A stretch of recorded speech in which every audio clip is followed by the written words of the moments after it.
Assalomu alaykum vatandaşlar. Mustaqillik yolda izlanish programmamizning 58 soniga hoş geldinglar. Yanmas aqida, sunmas ruh, sadoqat ordeni sohiblariga nazar temamizning 2 soniga hoş geldinglar. Bugun biz iftixor bilan Hoji Mahmud akamizni bu temamizdagi suhbatga taklif qildik. Bu suhbatimizga hoş geldingiz. Hoş bulduk. Rahmet. Rahmat. Aldın qismliq sadoqat ordeni sohiblarimizdagi bilan bo'lgan suhbatimiz kam qolgan edi. Birdan suhbat chiqishni loyiq ko'rdik. Bu qitim Hoji Mahmud akamizni bu suhbatga taklif qildik. Hozirgi vaziyatimizga qaraydigan bo'lsak, dunyo vaziyati shiddat bilan o'zgarib, bizning taqdirimiz qil ustida turadi. Vaziyatni tushunish, hadich bilan hadini bilish, o'zgining o'yiniga kirib qolmaslik, davlatimizning mustaqilligini, ya'ni sabit tomonlama ko'targan bayroqni ko'tarib, nishonimizdan adashmaslik, aqidamizdan voz kechmaslik degandek aql, g'urur, iroda, iymonimizga og'ir sinoqlar qo'yilib, taqdirning imtihoni ustida turyapmiz. Ishonamizki, bizdan ko'pni ko'rgan cho'nglarimizning beshiga bugungidek sinoqlar talay kelgan. Xuddi oldin qitimliq suhbatimizda anglaganimizdek, taqdirning shafqatsiz bo'ron chapquniga, mudhish turma azobiga, musofirlik, sargardonlik, ochliqning sinoqlariga bardoshlik berib, o'z nishonidan adashmay, aqidasidan voz kechmay, bizning yo'limizga chiroq bo'lib yo'rib berayotgan Abdusalom Abdusami, Hoji Mahmud akalarimizdek sadoqat ordeni sohiblarining ish izlari bizning bugunimizga dars bo'ladi albatta. Bizning tarixga tutashgan yiltizimiz bor, O'g'izxonga tutashgan yengilmas, yemirilmas ruhimiz bor. Ajdod bilan avlod o'rtasidagi ko'rikni saqlash har birimizning bosh tortib bo'lmas majburiyatimizdir. Bugun sadoqat ordeni sohibi Hoji Mahmud akamiz bilan bo'ladigan suhbatimiz orqali iftixorlik cho'nglarimizning besib o'tgan hayot musofasidan mustaqillik ko'rishimizning buguniga va kelgusiga tegishli o'zlik ola olamiz deb o'ylaymiz. Marhamat Hoji Mahmud aka, sadoqat ordenining sohibi bo'lish to'lim faxrlik ish. Sizning bu ordenga erishgandagi ichki hissiyotingizni bilib baqsa qo'lamdi?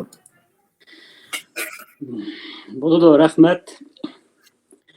Sharq Turkiston mustaqilligining asli keltirilishi xalqning milliy manfaati va egilik huquqi uchun izchil sadoqat bilan kurash qilgan mustaqillik jangchisi degan sifatga loyiq ko'rilib, 1945-yili 2 qitimliq jamiyatimiz tarafidan ta'sis qilingan sadoqat ordeni mukofotini aradan 79 yil o'tganda bugungi kunda Sharq Turkiston surgunda parlamentlik vakolatan Sharq Turkiston surgunda hukumati tarafidan menga bilganlikdan intayin hayajonlandim, to'lim iftixor va g'urur his qildim. Sharq Turkiston surgunda hukumatining meni bu sharafga loyiq munosib ko'rganligi uchun minnatdorman. Rahmat. O'lsak shehid, qolsak g'ozi degan jangovar ruh va haqiqiy sadoqat bilan qo'liga qurol ilib, jan qilib Sharq Turkiston jamiyatini qurib chiqqan qahramonlarimiz uchun berilgan bu sadoqat ordeni shu chog'dagi ko'milmas izlarning yaldamisi ve bugüngacha davomlashayotgan mustaqillik ko'rishimizda o'zimizni beg'ishlagan, izchil turda vatan uchun sadoqatmandlik ko'rsatgan, bu yo'lda yanmagan, qiyinchiliklarga bardosh vatan ichi va sirtidagi manfaatparvar sabdoshlarimizga o'rtaqdir va taalluqdir. Ahirgi hisobda egilik huquqliq davlatimizni qayta asliga keltirish yo'lidagi jafoliq kurash tek oxirlashgan yo'q. Eng jafoliq kurash tek oldimizda. Bundan keyingi kurashda xuddi 2 qitimliq jamiyatimizda vatanni ozod qilish uchun ko'rsatgan tirishchilik ko'rsatgandek, avlodlarimiz, qahramonlarimiz o'ttira chiqib vatanni ozod qilib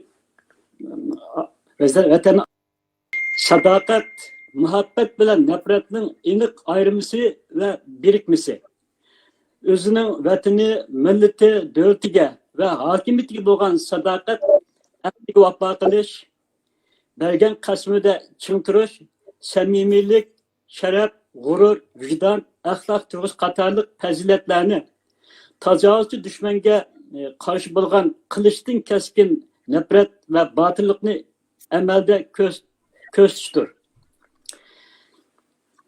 Biz yurt vatini, devletini söýüşni Allah'a bolgan itiqad ve ibadetin bir parçası dep bilgendik.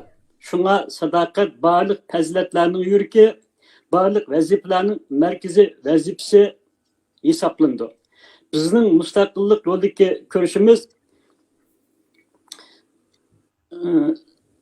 g'alaba qila olishimiz yoki g'alaba qilolmasligimiz sadoqatimizga bog'liq. Birinchi savolga javobim bu qadar. Rahmat. Bu sadoqat ordeni sizlarga berilgani dal joyida berilgan bo'ldi.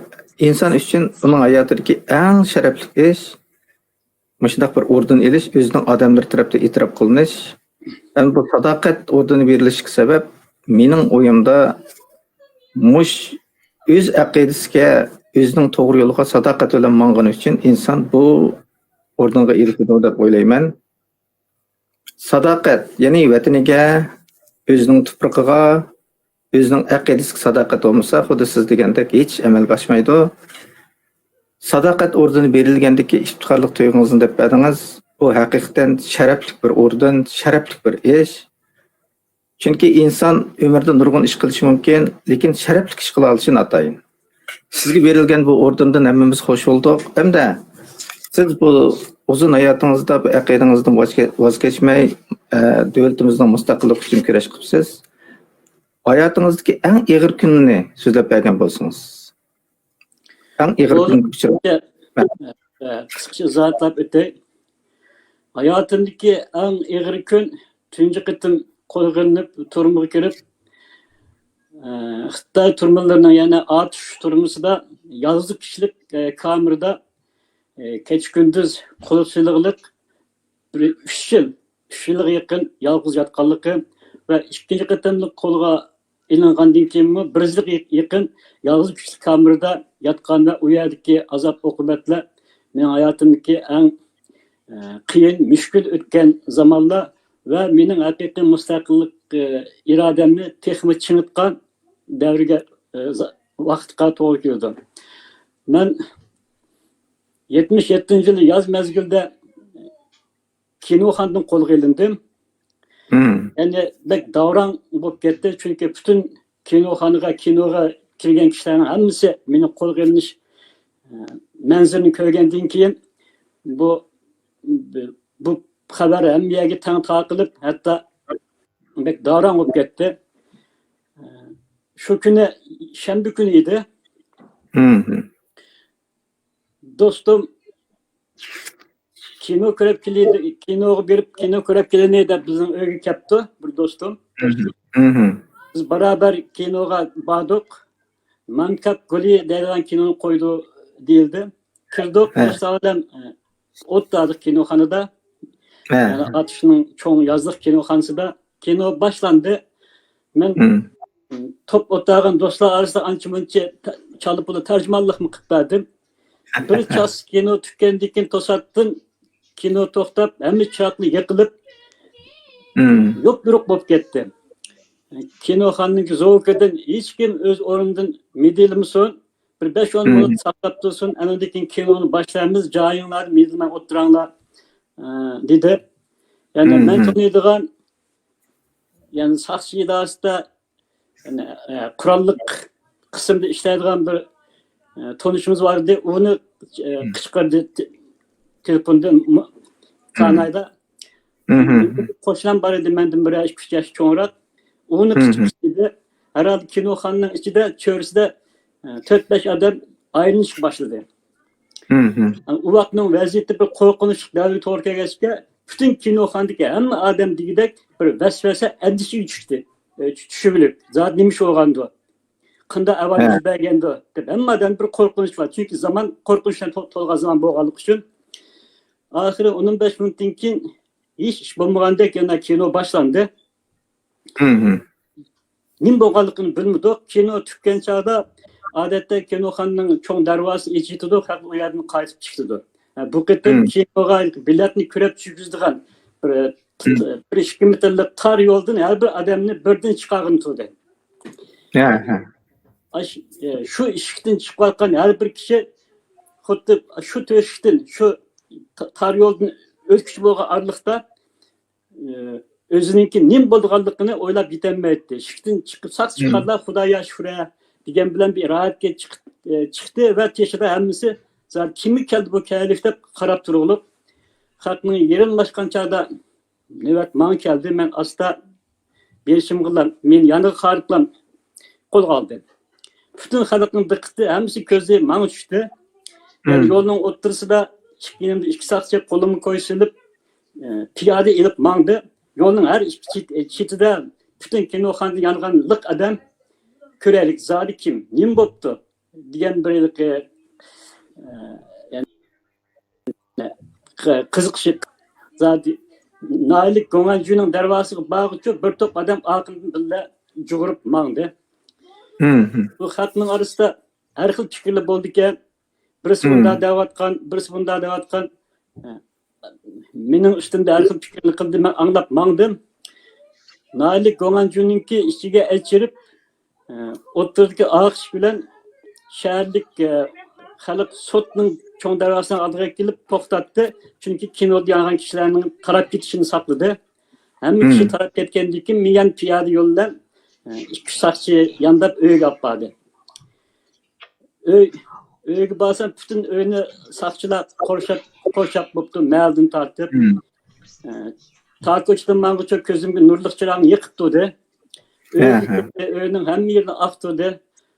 Anam va boshqalar shu qadar bir qo'rqinish ichida, vaym ichida turibdiki, uyni bütün oqtirib, chiparib qo'yib, ya'ni mening to'yliqim uchun ota-onam 1-2 metr chiparib qo'yib, shiping duxovni saqlab qo'yapti ekan. Chunki o zamonda unda kiyim-kechaklarni ilishmi yasak yo'q. Ham endi sen qarang bozordan narini topdilar, so'z qilmagan vaqtlar zamonlar. Demak, o'g'limizning to'yini qilish uchun bir yerini topdik degan javob berish to'g'ri keldi. Dadamninki o'quvchining tizimlik bor kitobni materiallarni ko'rib, bu tizimlikka olib tadqiq qilish kerak degandek kulkili gaplarni qildi. Men nisbatan bu bir kulkili tuyulatdi, bir jiddiy avval tuyulatdi. Chunki men allabir tayyorlik qilib bo'lg'achqa o'di qo'sh yoki bir qo'rqish avvali menda bo'lmadi. Shundan turma qapadi. Ikki qo'lim tartib qo'yib sapqirib, qattiq qiyin qistaq so'rab ilib bordi.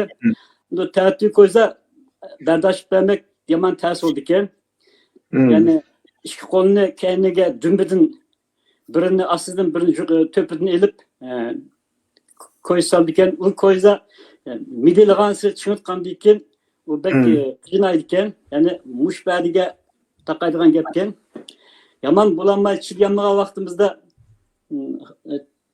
tualetga bordim geldik ular qo'limizni yangi oldim. Shunday qilib 2 sotkadan keyin elchirib bir kichikkin kamera uyga elchirib tashlab etdi. Shu biti shu uyda 3 yil yotdim. Ya'ni uyning cho'ngligi uzunligi 1,80 m. Changligi 1,60 m. İki yandan kulağım uzatsa, baş ayrımga putum bilen, putumni beşini sorsam yetidu.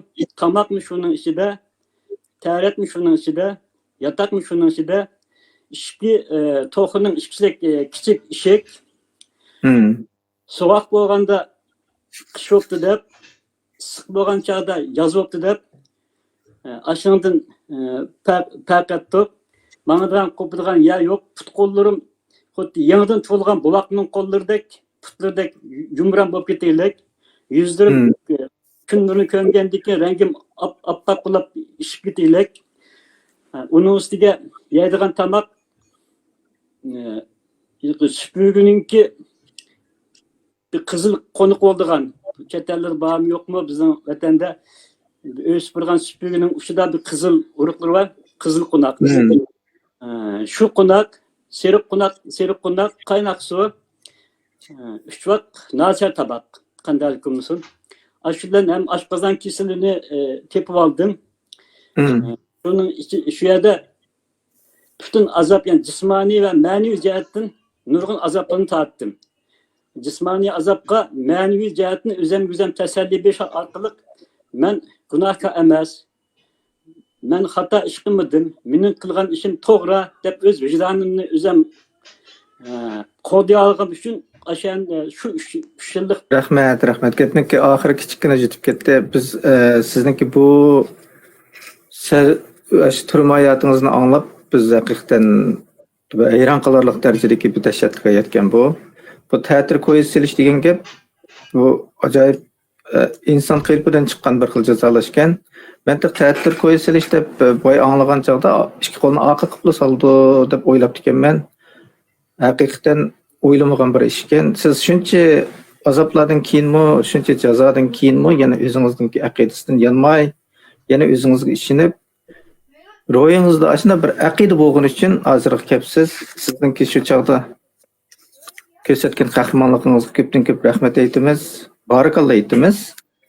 Endi siz kino ko'rgan vaqtda dedingiz, shu vaqtlardagi kinoni bir chasini qo'ydi degan gap emniyatda yoshlarga tushuntirib qo'ymasak bilmaydi. Bu chog'da lentada qo'ydigan bo'lgandan keyin bir cho'gilib bir lenta tutgandan keyin yana bir lentani almashtirguncha vaqt ketadi. Shunga bir chas kino tutkanda degan gapni bunda tushuntirib qo'yish to'g'ri keldi. Uni bu kinoxonalarni bir kinoxonadan yo'tkab birisini qo'yib bo'lganda yana birisiga akkagicha oraliqda saqlab turgan ishim bor. Shunga bu kon vaqt gapdan dedingiz esimga shu keldi ekan. Vatanni sevib ketgandan keyin shu gapni bosim tushuntirib qo'yildi.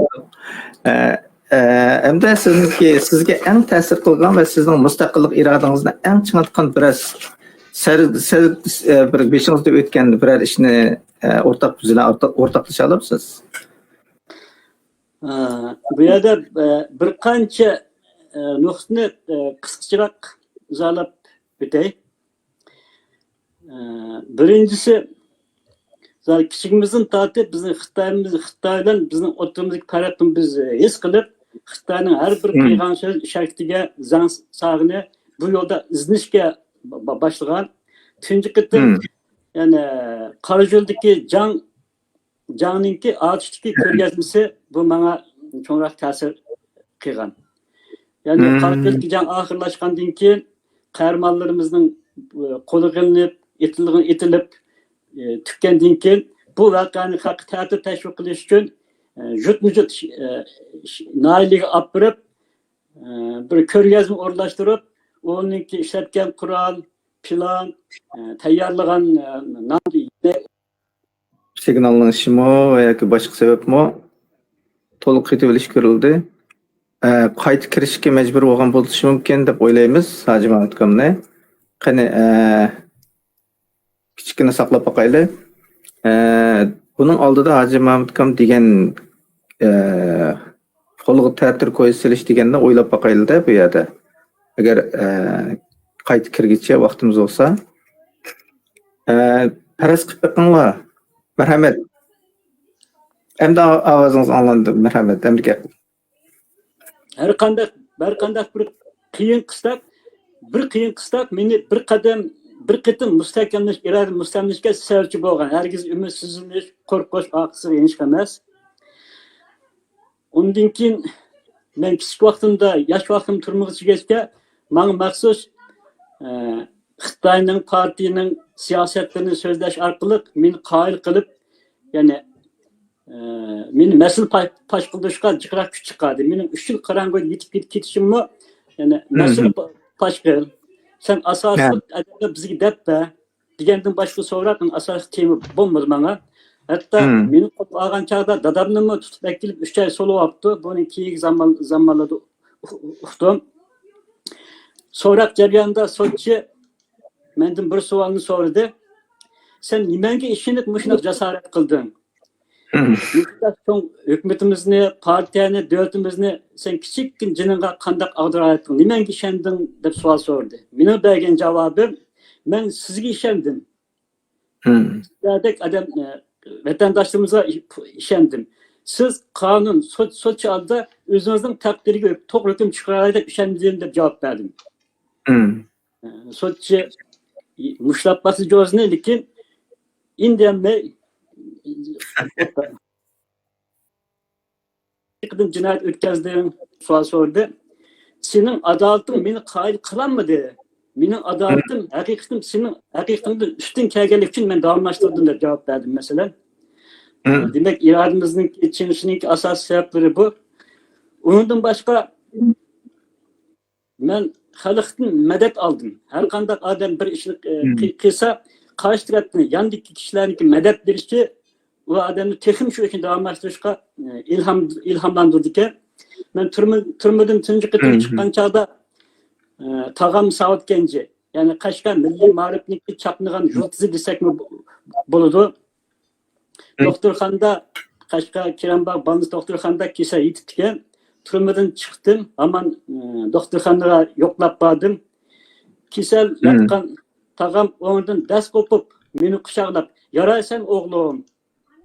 Sen ko'nglimizga ishni qilding. Sen haqiqatan faxrlik balamsan" deb bag'riga besibdi. Bu meni haqiqatan acayip cho'ng bir madad bo'ldi. Ta bugungacha ash tağamning ashu degan so'z menishimga har kuni menga madad bo'lib beradi.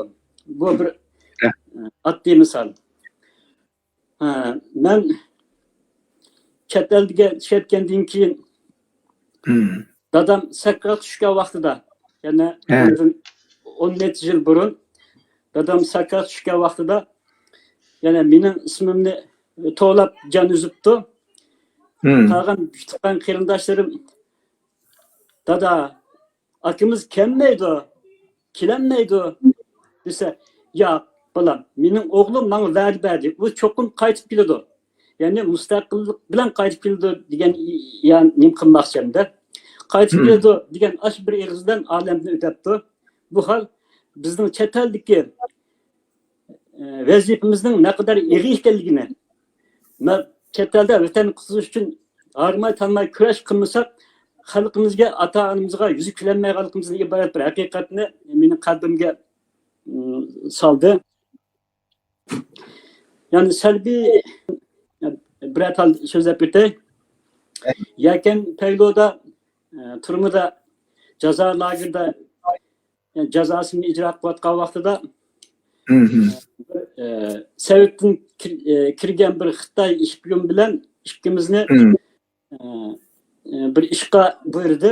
Ya'ni bu eynekchilik qildigan, men sirchilik qilgan bo'lib bir binoninki eynekchilik sirchilikni ikkimiz bir qancha kun birga qildik. Bizni bir harbiy qurolliq beshimizda turib nazorat qilib turdi.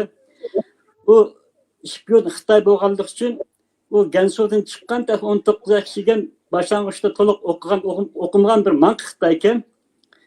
Bu ikkisi Xitoycha paranglashib qoldi. Meni Xitoycha bilmaydi deb o'ylagan bo'lsa kerak. Askar Xitoy.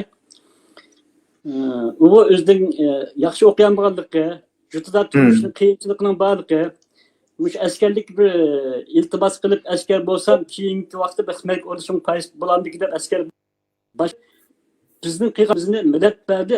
Ikkining ichida bizning qoyil bo'ldi va biz bilan birga shuni davom qilganligini chun yuraklarni bizga ifodalaydigan bo'ldi. Demak, shuning hammasi mening mustaqillik yo'lidagi tayyorlanmas bugun kun qad kelishimga oddiy bo'lsa-mu sabab bo'lgan misollar.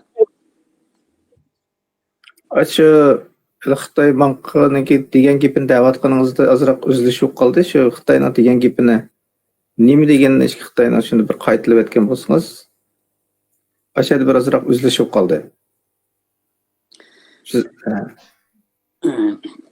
Xitoy askar Xitoy, Sovetning Xitoyga biz Uyg'urlarni iqtisodiy jihatdan kambag'allashtirib, yetim ojizlashtirib, madaniyat jihatdan nodonlikda qoldirib turib bu vatanniki biz qo'limizga olamiz. Agar bu haqqa iqtisod va bilim berib qo'ysak, vatanni bizdan qaytib oladi degan fikr kun Xitoydagi endi sen bunchalar yuqori siyosiy saviyani nerdan olding? Desa o'ziniki bizning vatanga askarlik vazifa o'tagan chiqilgan chog'da bir siyosiy dars qilib o'tganligini tushundirdi. Aşan özüden Xitoyniki azaldan maqsadning nima ekanligi oddiy bir fuqaro oddiy bir saqchining og'zidan ya'ni ifodagin bo'ladi endi. Rahmat. Buni bek yaxshi bir misolni oldingiz. Sizningki bu yo'lingizdan qaytmasligingizda o'zingizningki yurtdoshlarining, vatandoshlarning, insonlaringningki sizga bo'lgan madadi, sizni qo'llab-quvvatlashi alayda cho'ng rol o'ynabdi. Bu bek cho'ng ish ekan. Haqiqatan inson hayotida ashunda qo'llab-quvvatlaydigan o'z odamlar bo'lsa, bu hayotiga zo'r quvvat bag'ishlaydi. Ondan keyin bu 19 yoshlik bir manq Xitoyning tuzuk o'qish sharoitiga erishmagan bir Xitoyning kallasida shu vaqtlardan tortib bizni ma'rifsiz kambag'al qoldirishdan iborat bir qarniyatning shakllangani bir nihoyat yaxshi misol bo'ldi. Bu hargizmi Xitoyningki aldirmay shakllangan, ondan keyin bizga kampni ochgan irqiy qirg'inchilik qilayotgan emas, tarixdan uzundan buyon o'xshash davomlashib kelayotgan bir siyosat ekanligini bildik. Bundan burungi bizniki programmamizda bizniki Cumhur raisimiz Mamtuminali efendim degan bizning bu Xitoylar bilan bo'layotgan bu urushimiz asr atlagan 2-3 ming yillik urush bu. O'zgarmaydigan urush. Ularning niyati yanmaydi. Ular o'zining odamlarga mana shunday tarbiyani berdi deb. Bu bir naytni esil misoldan bir soldi deb o'ylaymiz. 19 yosh hech nima bilmaydigan Xitoyningki aksincha bizni qanday yig'ishtirishni bilishining o'zilam o ajoyib xatarlik bir ish. Demak, Xitoyningki azaldan niyati mana shunday edi, bizni yo'qotish edi. Bu sizning hayotingizdami naytni aniq bir misol bilan aks etgan ekan. Hamda biz hozirgacha deymiz, bizningki mustaqilligimizni, ya'ni vatanimizning, davlatimizning mustaqilligini qaytarishdan boshqa yo'lning hammasi tuyuq yo'l deymiz davomida. Siz bu qarashga o'zingizningki ifodasini bildirib boqqan bo'lsangiz, nima shunday deymiz? Oldi bilan Sharq Turkistonning mustaqilligini asliga keltirishning birdan-bir to'g'ri yo'l ekanligini tunib yetgandilar. Ondan boshqa yo'llarning tuyuqli ekanligini farq eta olamiz. Buning uchun har bir Uyg'ur mayli mustaqillik yo'lida kurash qilayotganlar bo'lsin yoki huquq inson haqlari huquqimiz uchun da'vo qilayotganlar bo'lsin yoki bo'lmasa atalmış Xitoyning siyosatiga aralashmay Xitoyning irqiy qirg'inchilik siyosatiga bo'ysunib jim turayotgan Uyg'urlar bo'lsin, hammamizning hayotida o'rtaq bir qismi shuki, mustaqillikdan boshqa tanlash chiqish yo'limiz yo'qligini har birimizning peshonasida, taqdirimizda, oilamizda har kun degidek isbotlanib turug'liq. Buni farq etmaslikning o'zi pek xatarlik. Hammamizning hayotida o'rtaq bir qismi shu. Başqacha hayot yo'limizning yo'qligini Xitoy bizga har kuni millat sifatida to'liq yo'q qilishning imzosini bizga itiqliq. İnsoniyatga qarshi jinoyatlar orqali buni ko'rsatadi. Bu birinchi ko'z qarashi. Ikkinchisi, inson to'g'ri yo'lda menish uchun yaratilgan. Haq yo'l azaldan mavjud, to'xtamaydi, mangu davomlashadi. Tuyuq yo'l shu. Tuyuq yo'l degan düşmanning hilisi. To'g'ri yo'lning oldini to'sash uchun, nishonni burmash uchun asrdan dushman hili ishiltib, o'zimizning ichki qismida bir xato yo'lni shakllantirib chiqdi. Bu xato yo'lning yo'l belgilari, kanligi, yo'l boshchi tayinlaydi. Amin to'sidi, nishonni burmlaydi. Xitoy dushman o'zining maqsadiga yetadi. Xitoy mana shu ishni tarixdan buyon bugungi kungacha davomlashtirib kelyapti. Buning eng xatarlik yeri, ya'ni ichki dushman tuyuq yo'lningki biz o'zimiz mangdiganligi. O'z xalqimiz biz mangdiganlikning o'zi bu bir qabohatli narsa. Buningga tarixda nurg'un misollar bor.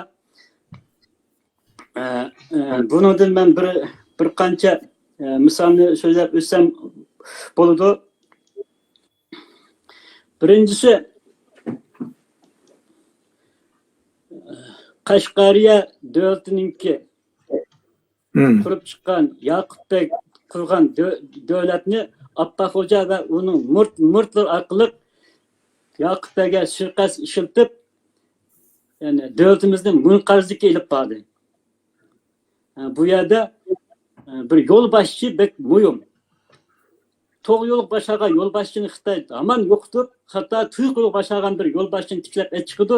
Hatto shuni keyindan ergishib mangdi. Chunki mayli to'g'ri yo'l bo'lsin, mayli xato yo'l bo'lsin, manganlar bedel to'laydi, kurash qiladi. Nurg'un jafo qiyinchilikdan bishni o'tkazadi. Xato yo'lda manganning shuncha qilgan ajri oxir tamg'i suylar, buni qanashlar mag'lubiyat bilan o'zining mag'lubiyat bilan emas, vatan millatning mag'lubiyatlar oxirlashadi. Xuddi Qashqariya davlatni Appaqo'ja orqali yo'qotgandek. Ikkinchi qatimliq sabit damallar bizga to'g'ri yo'lni ko'rsatdi, mustaqillikni iborat bu yo'lni ochdi. Ayni chog'da chirkilashgan zulmga qarshi qahramonlik ko'rsatib, xalqni qo'zg'ab, botillikdan jang qilgan yengilmas botir qahramonimiz G'o'jniyoz Hojim orqali davlatchilik iddiasini yo'qotib, sabit damallarni yo'qotib, o'lkishlik iddiasini iborat xato yo'lga bizni boshlab qo'ydi. Shundan bilan bizning birinchi qatimliq jamiyatimiz yo'lning kasofatidan mag'lub bo'ldi. İkinci qatimliq jamiyatimiz shunday. Bir kunda ostiga tushishimizga sabab bo'ldi. Undan boshqa millat inqilobi va ta bugungacha bo'lgan orliqda mustaqillik irodasi bor, xalqni yetaklab ma'lagan har bir bizning liderlarimizni Xitoy bir qo'ygan yo'q. Biz sezilmagandan ular banalar yo'qtib, uni o'rniga xalqning tuyuq yo'li boshqagan liderni chiqib bizni ergashtirib mushkunga eklatdi. Bu chet eldimi buning qarqoli bor, ham davomlashadi. Masalan, Ma'rif idorasiga Abdukarim Maqsumov qilgan suiqasd bu buning bir misoli. Demak, bugungi kun qancha bizning mustaqillik yo'lidagi ko'rishimizni bir emas, bir qancha tuyuq yo'lni maslashtirish orqali har tarafdan yana bir qism uzilib qoldi. Men azroq bir qo'shimcha qilib o'tay. Qashqariya davlatining yo'qolishida Appaqo'ja kabi insonlar va uningki murtlarning qo'li bor. Albatta Appaqo'ja emas. Bu tarixiy davr jihatdan udul kelmaydi. Uningdan boshqa bizning birinchi va ikkinchi jumhuriyatlarimizda tuyuq yo'lga boshlangan insonlar yoki kallasi yo'yilgan bizningki mustaqillik yo'limizni aram qildi hisobda. Bizningki birinchi va ikkinchi jumhuriyatimizni mag'lub qildi. Shunga birdan bir yo'l faqat va faqat mustaqillik. Mustaqillikdan boshqa chiqish yo'limiz yo'q. Hacı Mahmud Kamış'ın demekçiydi ama qaytib qilib hamda ovoz kelishi mumkin. Ovoz yetib ketdi. Rahmat. Bu bizningki bu yo'limiz faqat mustaqillik. Haqiqatan siz deganingiz to'g'ri. Sabit damalını o'zimizning odamlari qo'lga olgan va birinchi jumhuriyatimizni mag'lub qilgan. Ikkinchi jumhuriyat dal shunday. Ikkinchi jumhuriyatda hatto taslimnomaga o'zimiz qo'l qo'ygan. Bu haqiqatan ichilishlik taqdir biz uchun. Mana bugungi kunda mustaqillik deb mengyapmiz, ammo bu faqat birdan bir yo'l. Buning hech qanday boshqa yo'li yo'q. Buning hech qanday boshqa varianti yo'q. Faqat mustaqillik. Uningdan boshqa taqdir bizga faqat balo-ofat keldi, hech qanday yaxshilik qilib kelmaydi. Ham undaq yo'lmi yo'q. Buni bizningki oldimizda bo'layotgan irqiy qirg'inchilikdan va boshqa hamma tarafdan ko'rib turyapmiz. Hech qanday yo'l yo'q. Kishilik huquq u bu deganning hammasi quruq gap. Chunki o'zining davlati, o'zining mustaqillik bo'lmagan millatning shu zamin egalarininki hech nima bo'lmaydi. Hech kim bundan kafolat qilolmaydi. Faqat mustaqillik bo'lgandalar bundan kafolat qiloldi. Buni yaxshi javob berdingiz. Endi oxirida vaqt munosabati bilan vatan siz uchun qanday hukm, vatanparvarlikchi. Siz qanday bir vatanni orzu qilsangiz, yoshlarga deydigan gapingiz bormi? Rahmat. Sharq Turkiston demak men uchun muqaddas bo'lgan vatan hukmi. Ay yıldızlık kök bayrak demek men üçün vatanparvarlik kök yüzde kalbimde parlaganlıkның sımı oluyor. Vatan Allah'ın bizge inam kılgan mülkü amaneti. Onun da yaşaş hakkımız boğandek düşmandan qoğdaş ali burçımız. Vatan universal bir menfaatinin en yüksek pellesi. Bir g'irich tuproq uchun minglagan jonni tasadduq qilishga arziydigan qimmat qarash.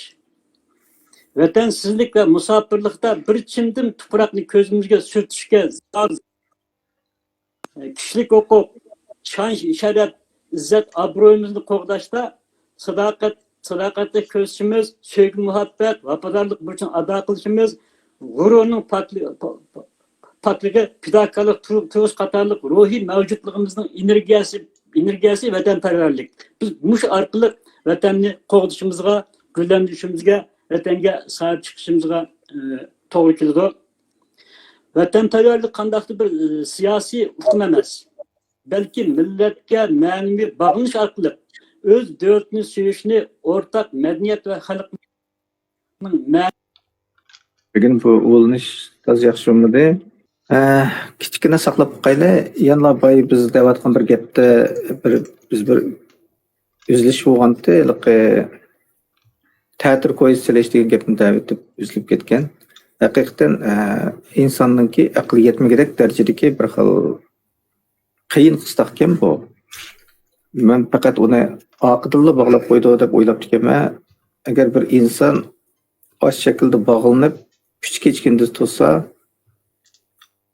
uning bardoshlik berish degan gapning o'zila tasavvur etmaydigan bir ish ekan. Hamda hozir bizning lagerda bu kunni ko'rayotgan qarindoshlarimizni o'ylasaqlar, ishning qanchalikligini bilamiz. Agar Hoji Babitkan chiqib bo'lamasa, biz programmani bu yerda oxirlashtiramiz. Vatan biz uchun hamma narsa.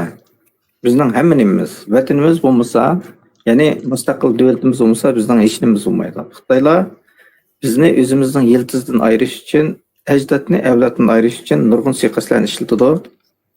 Ba'zilar o'tirib chiqib olib, mancha yoshdan yuqorilarning hammasi bekor deydi. Bu da'vo osmondan tushgan emas. Bu da'vo hammamizning da'vosi. Bizning cho'nglarimizning va bizning kichiklarimizning hammamizning da'vosi. Bizni ayirishga tirishadigan, bizni tuyuq yo'lga boshlaydigan har qanday suiqasd Xitoylardan chiqqan. Faqat mustaqillik yo'liga tirishgan va mustaqillik nishonida mangan bu yo'llar bizga xos yo'l. Bundan keyinki marhamat Hoji Mahmudga sizni chiqolmaydi deb men xulosalab o'tgandim. Gapingizni oxirlating. Demak, oxirgi orzuyum xalqi erkin, azad yashaydigan, insoniy haq huquqimiz bilan siyosiy haq huquqimiz qonun oldida qo'g'diladigan, adolat hukm suradigan, azob uqubat, g'am qayg'u nafratdan xoli, mehr muhabbat, shafqatlik, madaniyatlik Yana bir qatim uzilib qoldi. Agar birdan kecha kelmay qolsa, biz bu programmani oxirlashtirishga majburmiz. Bugun bu programmaning to'liq uzilib qolganlikdan bu program yaxshi chiqmay qoldi buningdan. Rahmat. Bu gaplarimiz to'liq uzilib qoldi. Agar gapingiz marhamat. Demek yaşlarının küsüge arzuyum yolunu davamlaştırınlar.